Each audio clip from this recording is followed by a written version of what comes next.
Hello, everyone. Nigel here with Polluted Mainstream. And today I want to talk about outgroup preference, especially outgroup preference in women. Now, I think there's three kinds of outgroup preference that I've noticed in my personal interactions with people. And the first two are not very dangerous in my mind, not very alarming, nothing to get worked up over, and pretty natural. And you look at these two kinds and you see that you could sympathize with the kinds of people that have these outgroup preferences. But the third kind is very dangerous, it's very unnatural and unsympathetic, and that's the kind I think we need to focus on and sort of root out of society. So that being said, I want to talk about the first kind of outgroup preference. The first kind I notice is that you'll have a marginalized person or someone who's otherwise in their own in-group held as not very valuable. Maybe somebody who's unattractive, unintelligent, or a social outcast for another reason. And so they'll find a minority group or a group of other outcasts, and they will prefer that group to their own in-group just because they feel like they can get a better shot there. I see this a lot with unattractive or overweight women who will date black men or Hispanics, or I see it with even white women who will marry Muslims because they think they can probably get a better man from the minority group than they can from their own in-group, just because their in-group is superior in terms of like finance, success in their nation or in their situation, and the minority group isn't. So they can get a better quality man, genetically speaking, just because of their own in-group superiority. So that's what they do. And like I said, I'm not worked up about that because it's sort of a survival instinct, I think, to get a better mate, and so they do so.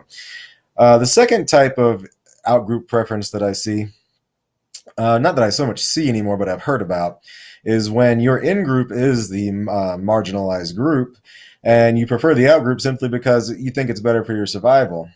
For example, the Jews who helped the Nazis during World War II. They were betraying their own people and they knew it, but they thought that if they didn't, they would die. Other instances that you might see this is like colonial Romans or when the English colonized the world, you might have seen women going to the conquerors or men betraying their own kind to help the conquerors, tame the lands, tame the people.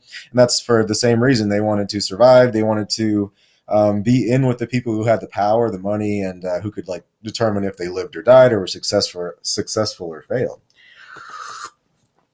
So that's another kind of outgroup preference that I understand. Now, personally, I don't think you should ever really do that. I think you should probably always stick to your in-group and try to maintain the integrity of your in-group and better your in-group. And so that's why I think that people who migrate here from China, India, the best minds of those countries moving here, I think they're betraying their own nations and their own kind. But it is understandable that they want a better life. So those two types of outgroup preference are something that I understand.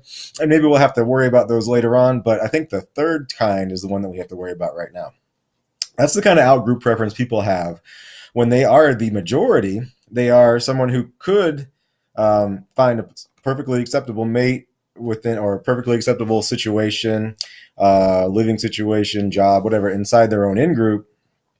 But they choose to go to the out-group for seemingly no reason that you could really see, other than the fact that in today's society, hyper-individualism is celebrated. So somebody who's, dating someone in their in-group or friends with people in their in-group or embrace the culture of their in-group are seen as being collectivists, and that's like a dirty word. So hyper-individualists will seek an out-group just to be cool, to be more unique than the next person, and to have something to lord over them, like, haha, I'm more tolerant than you, and I'm more cultured than you, and I can fit in with more kinds of groups than you. It's a kind of hyper-individualism that I think is dangerous because you're showing the world that even though you've created a perfectly acceptable in-group for these people, they have everything they would want, but yet they're leaving your in-group, and then only when they leave it, they trash it. They, say that the in-group is evil. The in-group is oppressing these minorities that are my new friends, and it's another kind of virtue signaling. It's a way to feel good about yourself for being the hero. It's really a kind of white supremacy when people assume that minorities couldn't make it without the help of the white man, or whatever your in-group is. It's an in-group supremacy is what you really show when you're saying that if but for my help, these people would be they wouldn't have anything. They would be continue to be marginalized till the end of time. So I think it's really dangerous that we allow that third kind of outgroup preference to exist. And I think we should really socially discourage it. There's nothing you can do about it as far as making it against the law, but I think these people should kind of become pariahs. There's an example I've seen. It's kind of a friend, or not a friend of a friend, but like a Facebook friend of a friend who is constantly dating men of other cultures and other races, and and that would be fine if that's just her choice of association, but she's like celebrates herself for it, and then she denigrates her own in-group. So when you see somebody like this, and then you see the in-group kind of support them or ignore it, it makes the in-group look weak. So my recommendation is, if you watch this video and you think that, like I do, that the Western culture in the United States is in danger, and you see someone with this kind of out-group preference where they should be perfectly fine within the in-group, but they choose the out-group because of hyper-individuality, so they can be special and unique and, feel like they're a better person than you because they embrace diversity, whatever that means. I think you should probably disassociate yourself with that person. I think you should make them kind of a social pariah. Everyone, you don't have to lambast them publicly, but all you have to do is just turn away. And when you turn away from these kinds of people, their narcissism doesn't get fed, and then they'll just wither. That personality, that out-group preference will just wither away, and they'll eventually come back to the in-group because that's what they want. They want attention, and they want to feel like everyone is applauding them.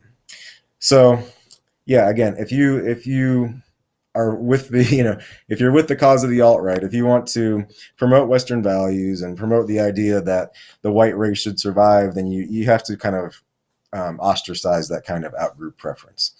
So what do you think, guys? Do you think I'm wrong about that? Do you think that out-group preferences of any kind are acceptable, of no kind are acceptable? Do you think the first two kinds are just as dangerous as the third kind? Leave your comments below and we'll have a nice discussion about it. And until then, I'll see you next time.